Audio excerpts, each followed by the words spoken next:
Well, welcome everyone to the regular meeting of the Board of Commissioners, October 15, 2024. At this time, I'll please ask the City Clerk, Beth Davis, to roll the call. Call the roll. Got it. Commissioner Pam Smithroyd. Here. Commissioner Sharon Neesmith. Mayor Tom Watson. Here. Mayor Pro Tem Mark Caslen. Here. Commissioner Bob Glenn. Here. Thank you. At this time, we'll have the invocation and the pledge. Please stand if you're able and remove your hats. Commissioner Sharon Neesmith.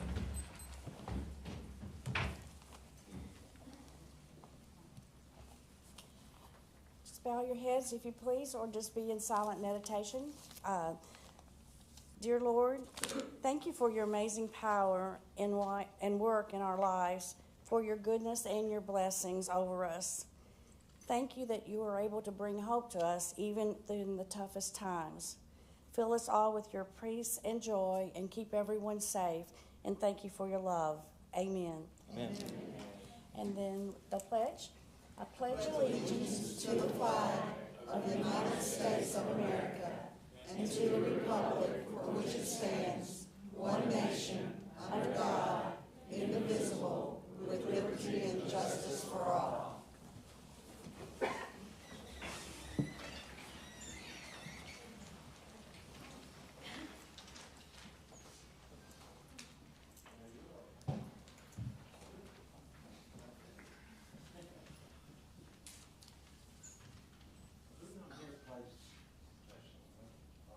You sure?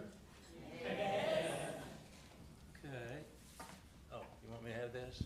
I think we saw them one day. Didn't we see them, Mayor? Do what? Didn't we see them all out playing one day about too long ago here? Sure. I thought you did. I thought you did. I think I saw you throw a pitch. Oh, is that who was my catcher then? Who was your catcher? Ethan, yeah. He held it. He's not, why? Okay. We have a couple of proclamations for the Special Olympics, and they basically say the same thing. So I'm going to read just one of them, and then I'll ask Group 1A. Is that, there are two groups? Yes. Okay, and then Group B division winners, we'll just take two pictures, okay? Because camera won't take you all at one time. So is that okay with you guys? Okay. Good. Because that's what Beth said we was going to do, so that's what we're doing.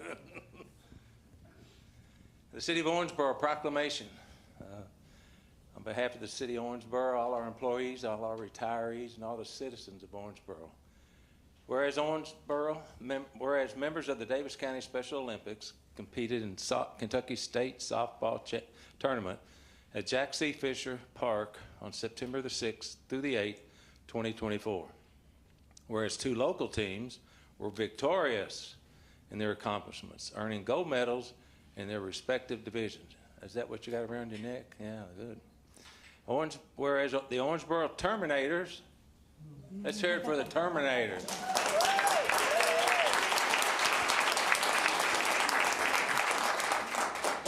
Won gold in the 1A division, and the team was awarded Player of the Game due to their incredible teamwork and effort. And whereas the Owensboro Stingers, let's hear it for the Stingers.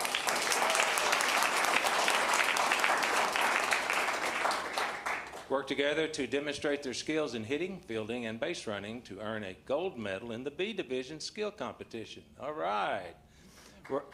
Louder.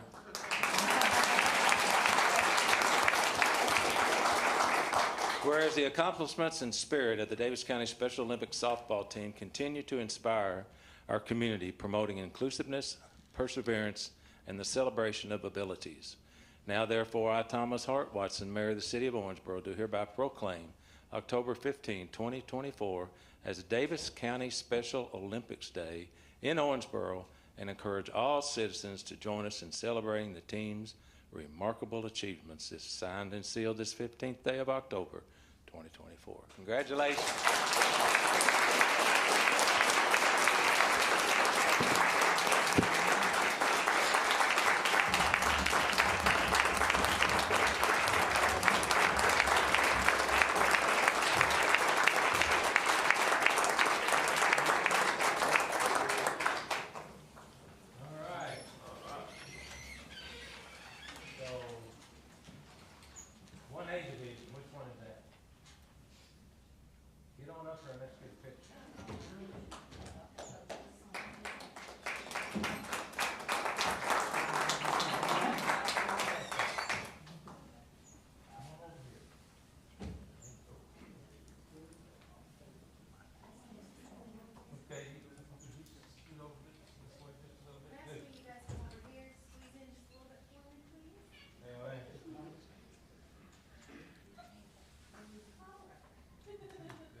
Okay, I need the Owensboro Stingers up here now.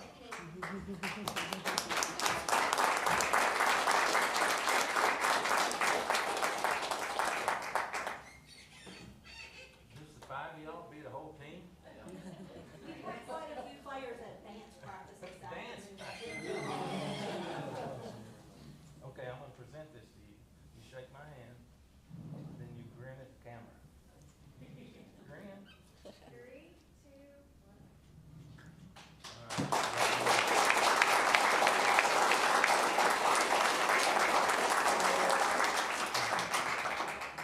Go over and tell us all about this.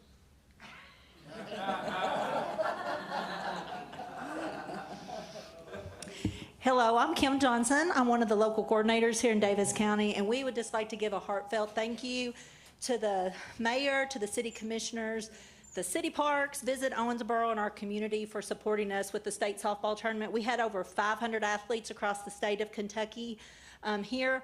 All 5 of our local teams, which was 75-plus players, were able to compete that weekend. We came away with 2 gold medals. We also had 2 silver medal winners and a bronze medal as well, so it was a very successful weekend. And it was so exciting for our players to see the support of the community. If you had an opportunity to be there, the stands were packed. It was standing room only to watch all of our games. We had a great celebration downtown, showing off our downtown with our friends from across the state.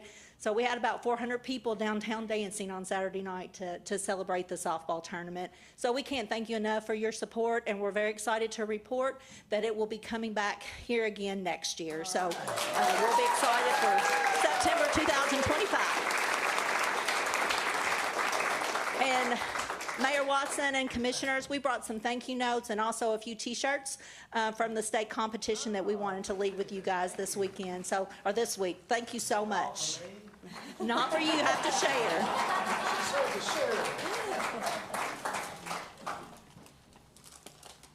Okay, Mayor, could I speak, please?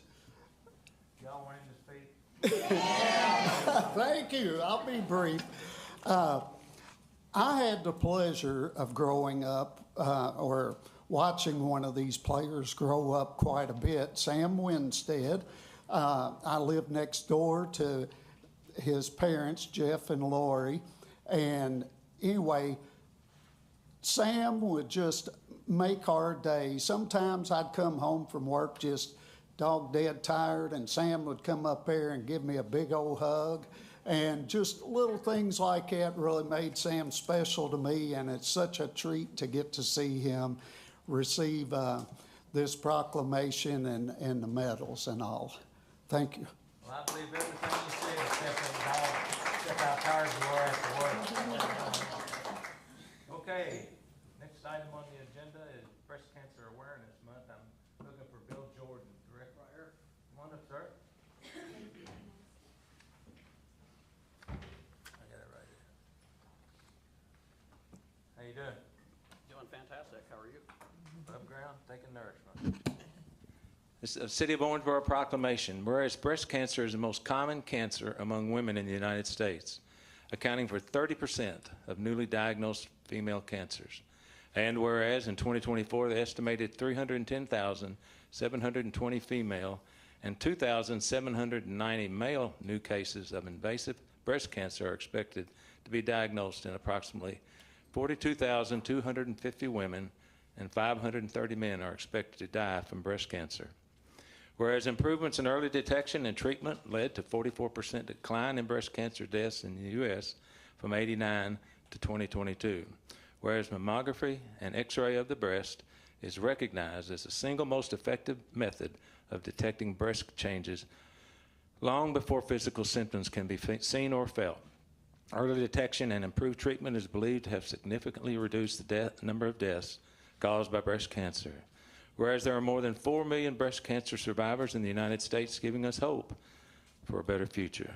Now, therefore, I, Thomas Hart Watson, Mayor of the City of Owensboro, do hereby proclaim October the 24th as Breast Cancer Awareness Month in Owensboro and encourage all citizens to join in activities that will increase awareness of what we can do to prevent and control breast cancer and pay tribute to those who have lost their lives with this daily.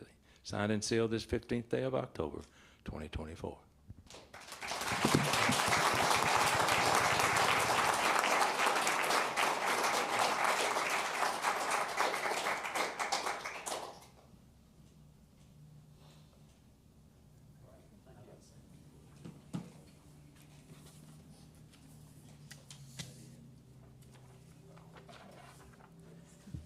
So I'd just like to say on behalf of Owensboro Health and Mitchell Memorial Cancer Center that this proclamation is in honor of those that we have lost by this terrible disease. And it's to support and cherish the time that we have with those survivors today. Thank you.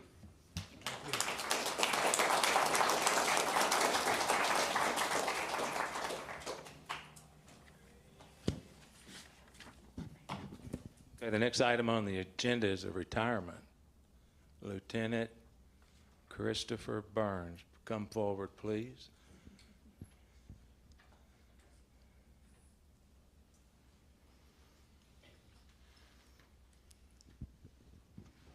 How you doing, Burns?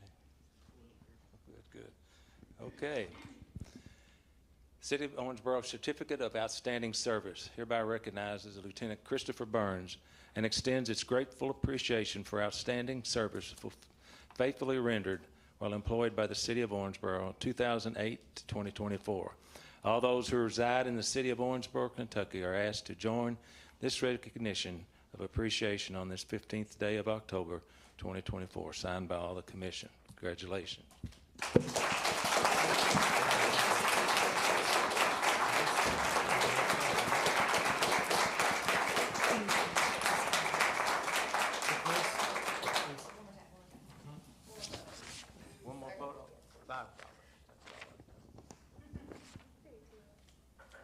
Some more reading about him, if you don't mind. The only time I've ever been able to tell a police officer to do anything in my life. Lieutenant Chris Burns began his law enforcement career in 2005, serving about 4 years at the Russellville Police Department and 16 years at the Owensboro Police Department. During his years of service to the citizens of our community, Lieutenant Burns has served in numerous positions and leadership roles at the Owensboro Police Department. Lieutenant Burns served as police training officer, member of the Honor Guard, Bike Unit Accident Reconstruction Unit, patrol supervisor, accreditation lieutenant. Lieutenant Burns is active in the Western Kentucky Regional Blood Center and has coordinated blood drives within the department. Lieutenant Burns was instrumental in creating the Police in the Park, which fosters stronger relationships between officers and the community. Among others, Lieutenant Burns received the Exceptional Service Award in 2015 and 2016, and a Life-Saving Award in 2018. Lieutenant Burns' commitment to the City of Owensboro and the Owensboro Police Department have undoubtedly positively impacted countless citizens, officers, and detectives. We thank him for his service.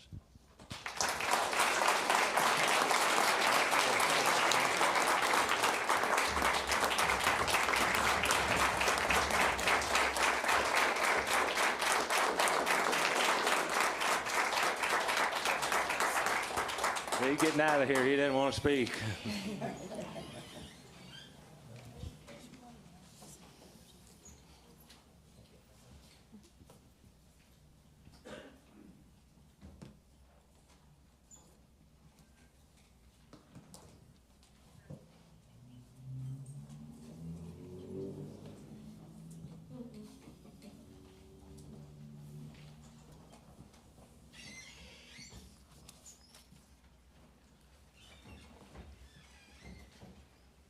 Bye, y'all. Thank you. Thank you. Good luck.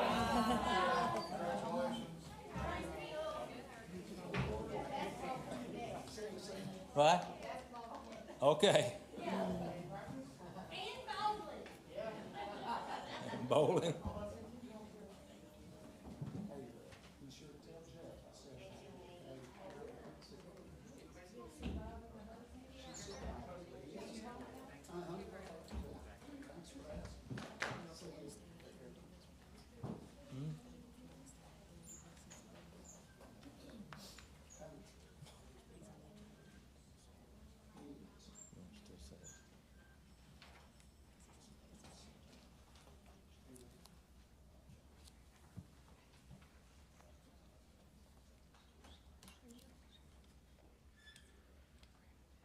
Thank you, sweetheart.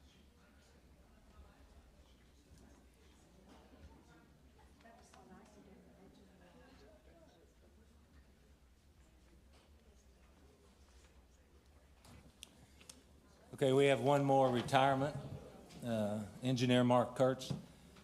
Mark began his career at the city of Owensboro on April 16, 2001 as a firefighter. He was promoted to the position of driver engineer in June of 2008. Mark's most recent years of service were spent at Station 1 driving Ladder 1.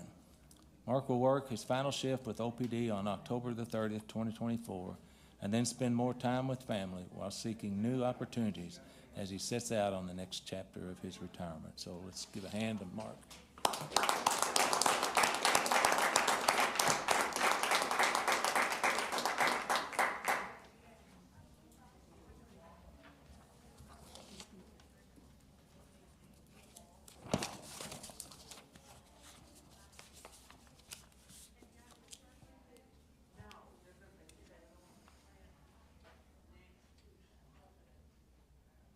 Okay, next item on the agenda is 4D, Fire Prevention Month. Deputy Fire Marshal Brian Roberts, please.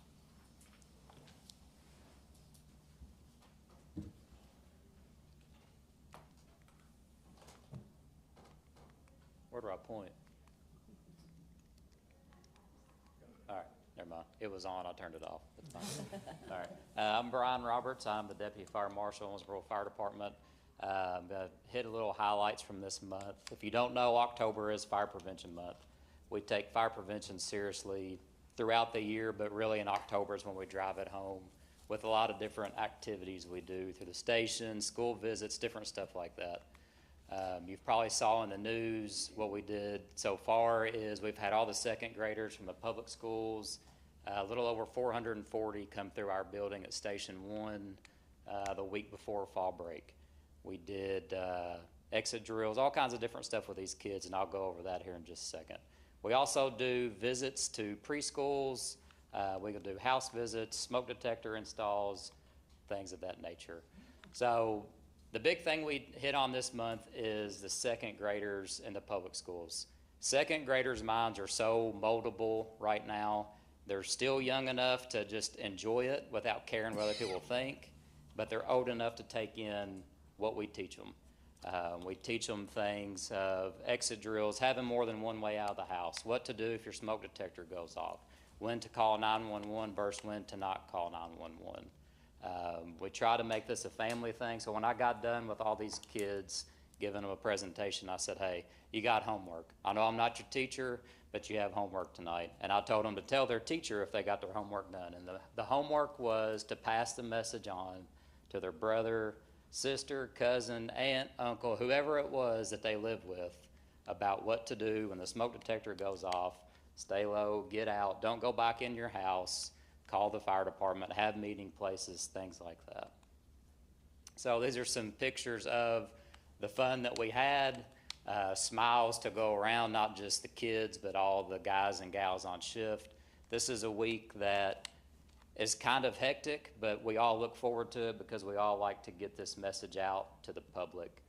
You can see our guys there letting them spray the water. That's one of the things that they look forward to the most. A lot of them have brothers or sisters that went through the program, and they can't wait to come to the fire station or wherever we're at and get to play with the water hose.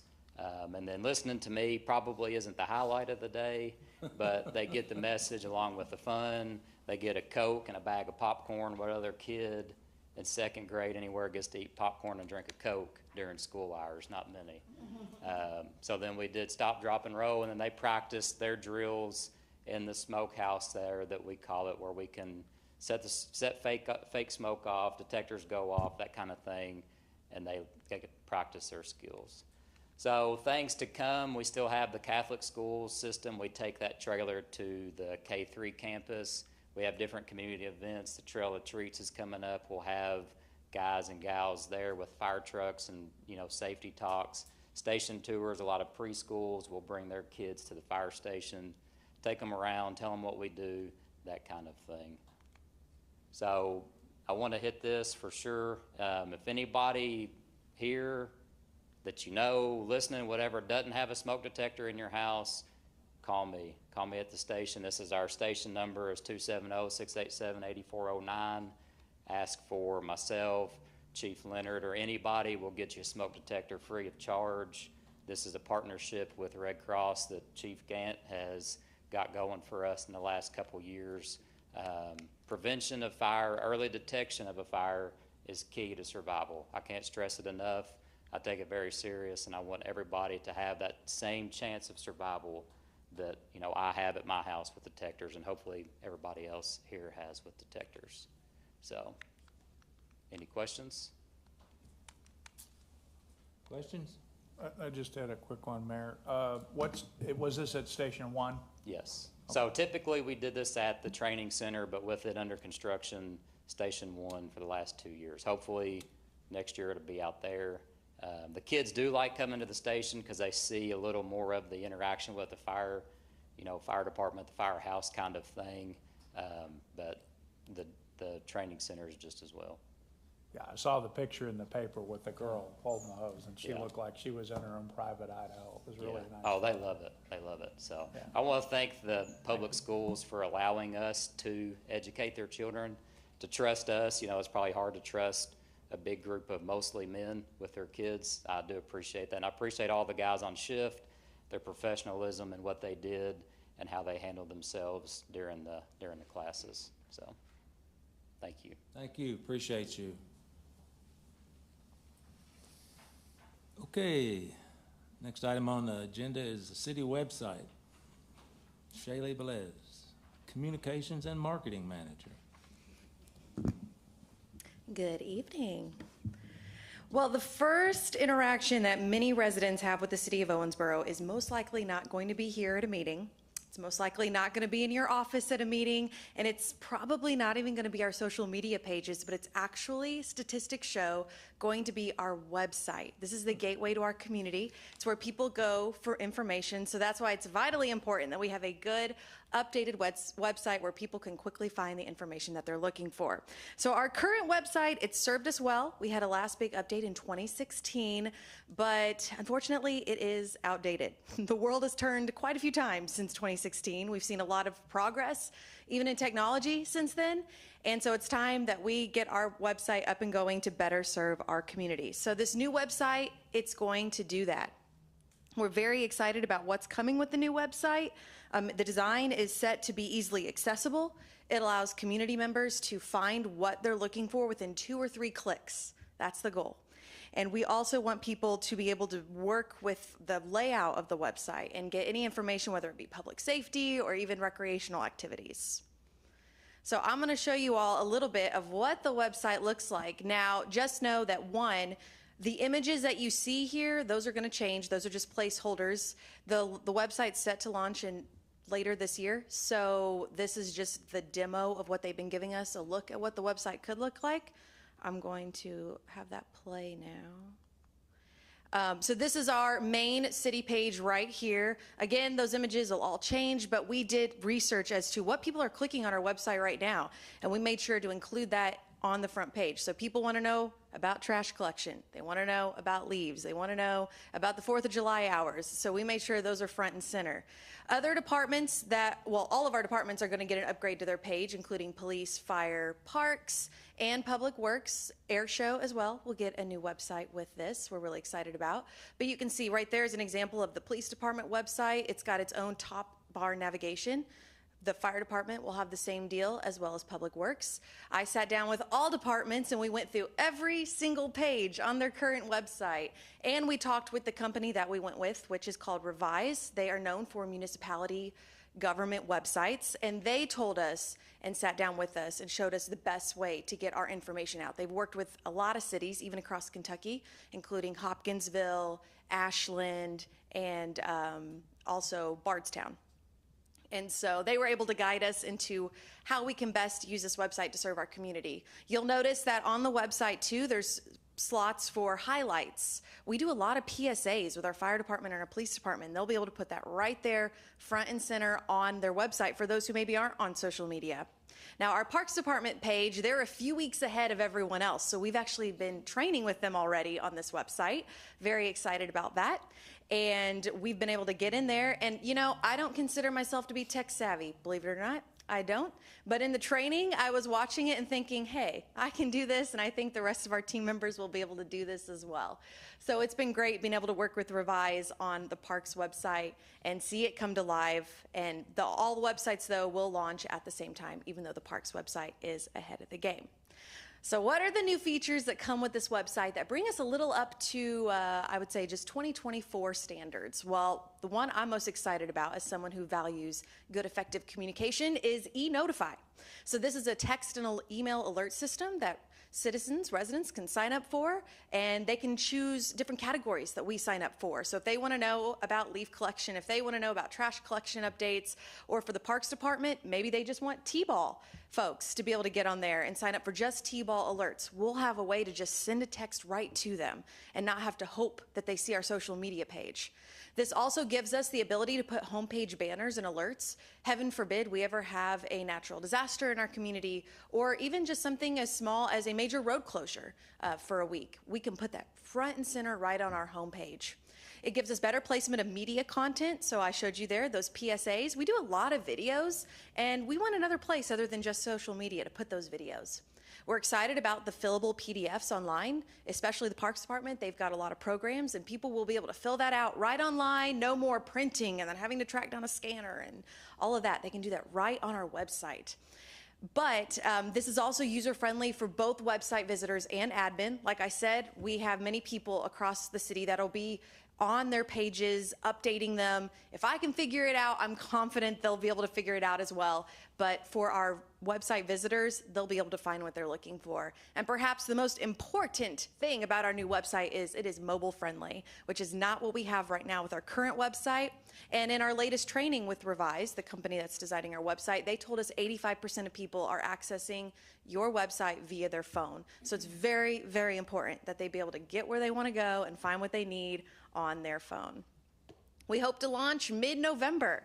So right now we are in what they call the migration phase. So they're taking everything on our current sites and they're dumping it into the new one. And as I've been describing it to the departments, it's like a moving company. So they've set the boxes down, and now this next month we have to go in and start arranging it where we want it and unpacking all of the information and making sure that, one, it's up to date, and two, easily accessible to our community and understandable for them.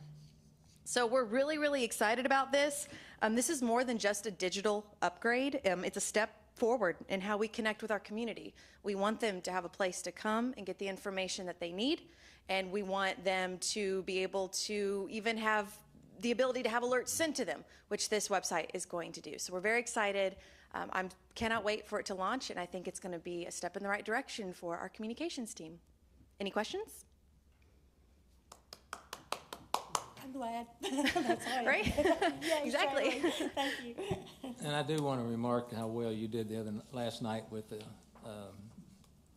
help me, Neighborhood Alliances. Thank you. That was, you made everybody feel so welcome, and I appreciate your effort doing that. That was very kind of you. Love the program. It's easy to Okay. promote. All right. May I ask a question real quick, Shelley? So Smart 911 that the 911 folks promote, and they go to the Neighborhood Alliances to promote it. Is there any, I know that may not even be a question you can answer, Shelley, but is there a way to integrate or tie that in, and minimum the signups for that? Because that's a great program. Absolutely. It is a great program. So when we were before we hit the migration process, we did what they call as the site map process. So I went and sat down with every department and we picked a place for every one of their programs to go on the new site. Smart 911 was one of the things we talked about on the police department site. And it'll basically just be a page that shows how people can sign up. The nice thing is now with the new website is we can do better social media promotion for the program because we have a really good website page to send it to. Yeah. Excellent. Well, thank you, and thank you for all you do and your staff. Absolutely.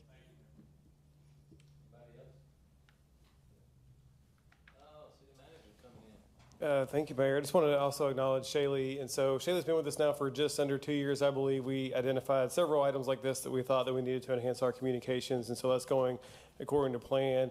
We also added a second person, you may recall, in the communications team, Maddie Coleman, or Maddie got married over the weekend, so I'm still calling her by her maiden name. So, but a second person on that team, so they've really enhanced their efforts. I also wanted to acknowledge specifically on the theme of recent city ads or new employees that Brian Roberts, who just presented for the fire department, it was an additional position that we added for a deputy fire marshal. So that was a new position in the current budget, and so Captain Roberts has done a great job in that position. So some of these enhancements and additions that we've added to our staff over the last year or two, you can see immediate results in the service levels that we are able to provide.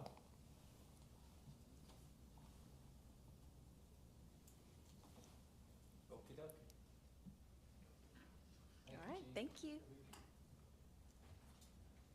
Item 4F. City project list, city manager May page. Thank you, Mayor. The list was in your packet. You have a hard copy for your review as well as it is every month. Really, I'd just like to emphasize one quick update in that the indoor sports facility is now under construction in earnest. You may recall we had a ceremony of groundbreaking a month or so ago, but the actual work has started with the excavation about 2 weeks ago, and they'll start on the deep foundational work next week. So we're happy to get that started and eager to get it moving along as quickly as possible. Other than that, happy to answer any questions. Did you have any? Any questions, Bob? Thank you, Mayor. Yeah. I like that. Okay, on outdoor pickleball, I know a couple of us had questions about how far away the bathrooms were in the original proposal. Has there been any more discussion about it? Because I've been talking to people in the pickleball community who agree that that's probably too far away if we go with the existing facilities.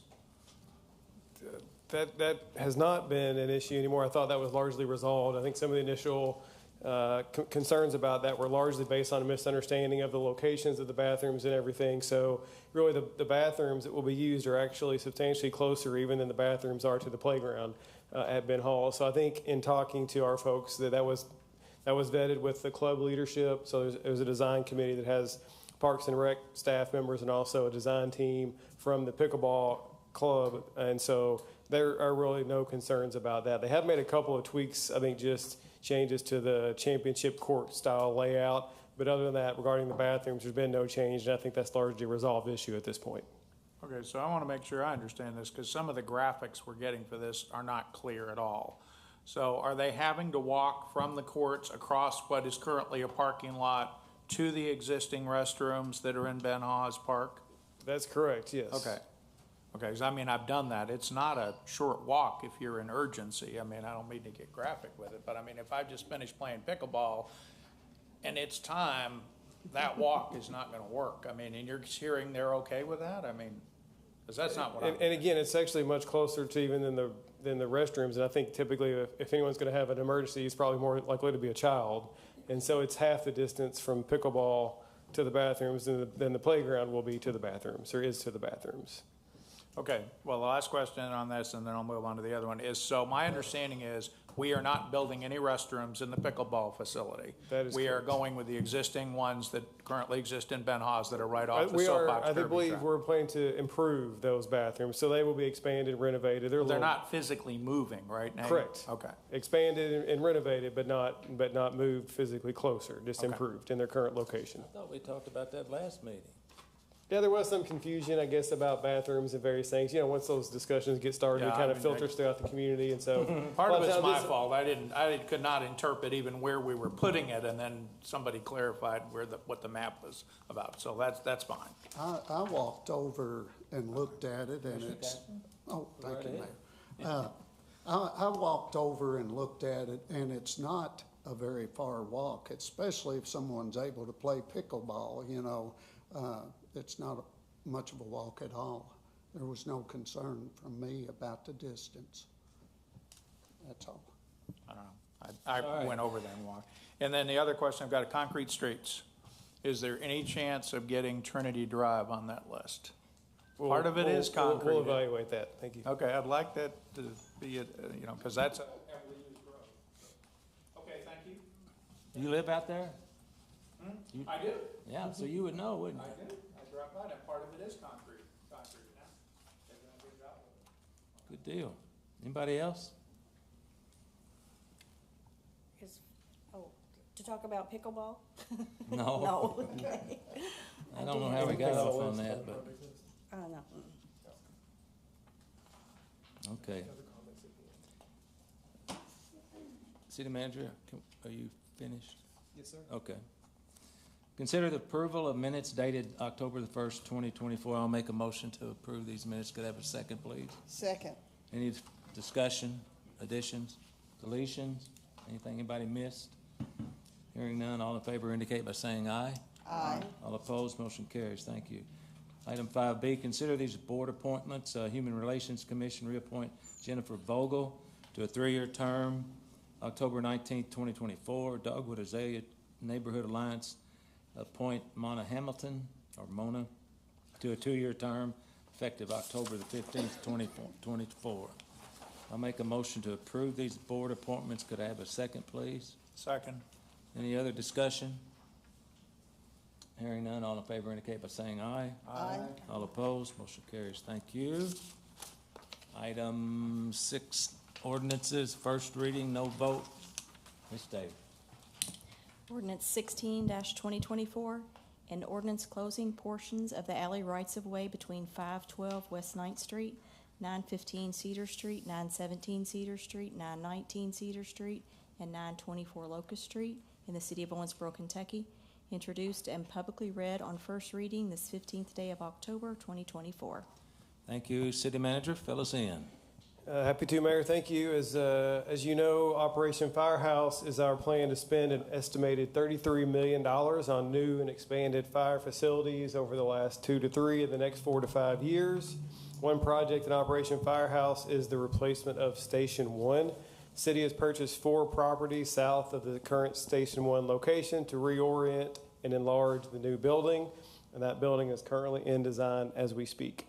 First reading of this ordinance is to close an alley between Cedar and Locust Streets and south of 9th Street so we can consolidate and use all these properties for the new Station 1 in design.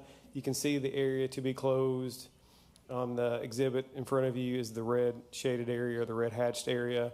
And so again, it's just a small alley that connected Locust to Cedar and went a little bit south there. So we own all 3 or 4 of those properties south of the station there that is contiguous to the area to be closed. So all the other properties will remain accessed via the alley.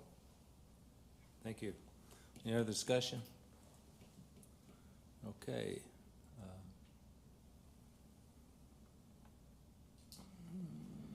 I'd like to consider the financial report for the period of September the 30th. Yes, Mayor. That's, if you would acknowledge Angela Waniger, she'll present the September financial report. Ms. Waniger. Thank you. Our first slide, and this will be for the general fund for the month of September, the month of and year to date. So for the first slide, for the month of September, actual revenues of $5,001,346 were higher than budgeted revenues of $4,757,887. This resulted in a variance of $243,459. The variance is primarily due to higher occupational withholding and net profits, partially offset by lower property tax due to timing. Our next slide is going to be for year to date, or the 3 months ended September. Our total actual revenues of $15,485,354 were higher than budgeted revenues of $15,157,902 for a variance of $327,452. This variance is primarily due to higher insurance premium license fees and net profits, and it's partially offset by the year-to-date lower occupational withholding. The next slide represents our general fund expenditures for the month of September. Our actual expenditures were $6,682,715. They were less than budgeted expenditures of $6,841,383 for a variance of $158,670. This variance is primarily due to timing and contributions, and this is the contribution to OMU, and lower maintenance and supplies. This is offset by timing and agency contributions and capital. Our next slide is the general fund expenditures for year-to-date September, or 3 months. Our actual expenditures of $18,852,691 were less than budgeted expenditures of $23,801,314 for a variance of $4,948,623. This variance is primarily due to timing and contributions, maintenance, and supplies. So to sum it up, our variances are primarily due to timing. And so for our next slide, you can see how our revenues and expenditures are cyclical. Expenses, reflected by the red bar, typically outpace revenues in the warmer months when outdoor activities are in full swing. Likewise, we have months where revenues, depicted by the green bar, outpace expenditures, such as in the months of October and November, due to collection of property taxes, and the month of April due to collection of net profits. So I look for this slide next month to show the green bar spiking up with the property tax collections. So if anyone has any questions, I'd be happy to answer. Anybody have any questions? Hearing none. Have we made a motion yet? No. Make a motion to approve the financial audit. Could I have a second, please? Second. Any more discussion? Hearing none. All in favor indicate by saying aye. Aye. All opposed? Motion carries. Thank you. Personnel appointment, sir. Yes, tonight for your consideration, we have the following personnel appointments. Aaron Brown, probationary full-time, non-civil service appointment to road worker with the street department effective October 28th and contingent upon successful completion of all post-offer pre-employment requirements. Stetson Brown, probationary full-time, non-civil service appointment to maintenance equipment operator with the street department effective October 28th, contingent upon successful completion of all post-offer pre-employment requirements. Nicholas Wellman, probationary full-time, non-civil service appointment to the position of officer with the police department effective November 4th, contingent upon successful completion of all post-offer requirements. And for regular status, or those who have completed their probationary period, Tyler Rhodes, regular full-time, non-civil service appointment to construction inspector with the engineering department effective August 14th. David Mooneyhan, regular full-time, non-civil service appointment to maintenance equipment operator with the street department effective October 22nd. And Victoria Pennington, regular full-time, non-civil service appointment to transit manager with the transit department effective October 30th. Thank you. I make a motion to approve. Could I have a second, please? Second. City manager, are we increasing our number of employees, or most of these replacement? These are all replacement Okay. employees. Thank you. Any other discussion? Hearing none, all in favor indicate by saying aye. Aye. All opposed, motion carries. Thank you. City manager comments? No comments tonight. Comments from elected officials. Commissioner Pam Smith Wright. Thank you, Mayor. Yep. Just wanted to say what a nice event the Neighborhood Alliance 25th anniversary was last night. I was there. I was the chairperson of Wesley and Shawnee from its beginning, and yeah, you know Abby, and you know it kind of propelled me into where I am today. It's a great organization, and I think that the community benefits from each one of the neighborhood alliances. And then I want to say happy birthday, Curtis. That's it. Commissioner Glenn. I had occasion to be in the Apollo neighborhood of Twin Lakes, and I was really excited to see major sidewalk construction going on. I presume it was the city. I was told by the employees it was the city project. They were subcontractors. So it looked great, and as much grief as I was just giving our city manager about something else, good job. Way to go. Neighbor Alliance event last night. I'm also a former chair of the Seven Hills Alliance. And I just want to thank all the ladies that we've had over the years who've directed the Alliance program, including Abby. I remember when we used to have that event outdoors in August. I'll leave it to your imagination what that felt like. So it is great to move it indoors, and the work that each of those alliances is doing is amazing, absolutely amazing. So, and that's it. Commissioner Neesmith. I don't know if anyone attended the Oktoberfest at the Bluegrass Museum this weekend, but it was great. The weather cooperated. The groups that were there were great, and everyone, they sort of met everybody's needs. We had some old music and some good music and some, I think they even had a little rap there for like one, and so surprising. And then, but what was so neat, it was beautiful weather, full moon almost, and kids in the background throwing a football and having a good time, and I think that's what it's all about. So I wanted to say kudos to our Bluegrass Museum staff and thank them for bringing that forward. And then I did have one thing that sort of accomplished something that we've talked about as far as transportation, and there were 3 transportation meetings over the last month with state, and they take in federal, and they take in local, and then they get ideas. So they actually had forums where the public could go and talk about what they needed that would help them utilize our facilities better. So I did attend one of those and asked probably way too many questions and came away with no answers, but at least I have a resource. And I'm glad, because I have some people to talk to and find out and can see what we can do to make, we've got a great system, but we can always improve. Commissioner Kessler. Thank you, Mayor. I had the opportunity to go to the Davis County Visitors Bureau meeting today, and just want to tip my hat to them on how proactive they are in bringing so many groups to Owensboro. Just this past week, they brought a tattoo conference to Owensboro. You don't hear of tattoo conferences very often, but had a huge crowd.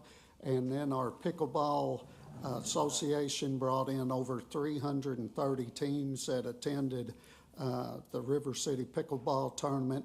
And they also had a craft beer and the Romptoberfest this past week.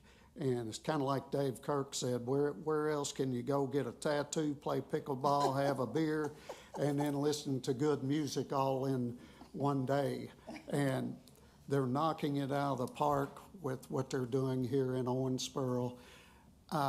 One of the things that concerned me was Mark Calitri made the comment that whenever they bring people in from out of town to see about possibly having a conference or a tournament here, they're blown away by the city of Owensboro and how much a city this size has to offer. But the toughest sell is for the local people. They always say we don't have anything to do, and out-of-towners are amazed at how much we offer, being a city as small as we are. So, people of Owensboro and Davis County, you really have it well. If you went to other cities the size of Owensboro and saw what they offered, you would see that you really have a city that's progressive and offers a lot. Thank you, Mayor. You're welcome. Okay, open public forum. Members of the audience may address the Board of Commissioners on any matter of public concern that was not on the agenda. Comments are limited to issues within the scope and responsibility of the Commission. Commission meetings are held to conduct city business on the behalf of Owensboro Commission meetings, on behalf of the citizens and taxpayers. The meetings are not intended to serve as public forums for candidates who are campaigning for public office. Political candidates will not be allowed to use the commission meetings to promote his or her candidacy for public office. At this time, anyone who wishes to address the city commission, please make their way to the podium to be recognized. The speakers must state their name and address for the clerk's record and limit their remarks to 3 minutes or less. Any takers? Wow. Okay. Next item, we're gonna I'll make a motion to go into closed session under KRS